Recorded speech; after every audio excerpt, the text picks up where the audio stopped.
बेथिंबो मोसादों सेंग्रा सिख्ला बेथिंबो रंजादों आबै आबौमोन।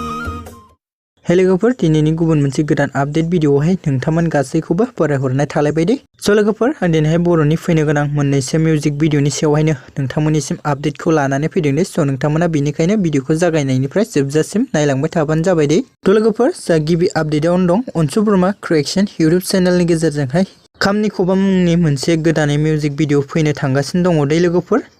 आरो लोगोफोर जोंहा बे गोदानै फैनो गोनां मोनसे अफिसियेल मिउजिक भिडिअहायनो गाहायै फाव खालामनायखौ नुनो मोनगोन बर'नि मुंदांखा एक्ट्रेस बिथां फुजा मुसाहारि आरो सन्जिब दैमारि बिथांखौ दै।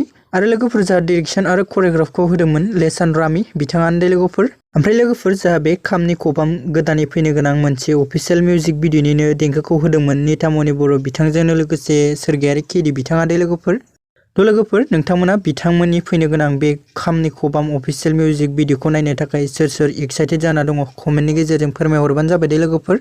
ओमफ्राय लोगोफोर जोंहा नेक्स्ट आपडेटआवनो दं आनया ब्रह्मा इउटुब चेनेलनि गेजेरजोंहायबो जोंहा गोमोन गोमोन कमला जागोन मुंनि मोनसे अफिसियेल गोदानै फैनो गोनां मिउजिक भिडिअ दङ दे लोगोफोर। ओमफ्राय लोगोफोर जों बे गोदानै फैनो गोनां मिउजिक भिडिअहायनो गाहायै फाव खालामनायखौ नुनो मोनगोन आनया ब्रह्मा बिथांजोंनो लोगोसे खुंख्रा बसुमतारी बिथांखौ दे लोगोफोर। ओमफ्राय लोगोफोर जोंहा बे गोमोन गोमोन कमला जागोन अफिसियेल मिउजिक भिडिअनि देंखोखौबो आनया ब्रह्मा बिथाङानो होदों दे लोगोफोर। स' लोगोफोर नोंथांमोना भिडिअखौ सोर सोर नायनो इन्टारेस्टेड दङ कमेन्टनि गेजेरजों फोरमायहरबानो जाबाय दे लोगोफोर। स' लोगोफोर बिदिब्ला दिनैनि शर्ट आपडेट भिडिअआ बेखिनियानो मोनदों। आसा खालामो नोंथांमोना भिडिअखौ नायनानै मोजां मोनदों। भिडिअखौ जुदि नायनानै मोजां मोनदोंब्ला अननानै खनसे लाइक खालामनानै होदो दे।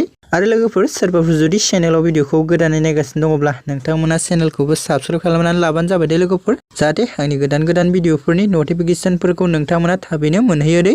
थ' लोगोफोर नोंथांमोना बिथांमोननि गोदानै फैनो गोनां माखासे मिउजिक भिडिअखौ नेना थाथ'बावबानो जाबाय दे लोगोफोर। आसा खालामो बिथांमोननि गोब्राब नाजानायनि गेजेरजों बे भिडिअखौहाय थाबैनो नुनो मोनगोन दे।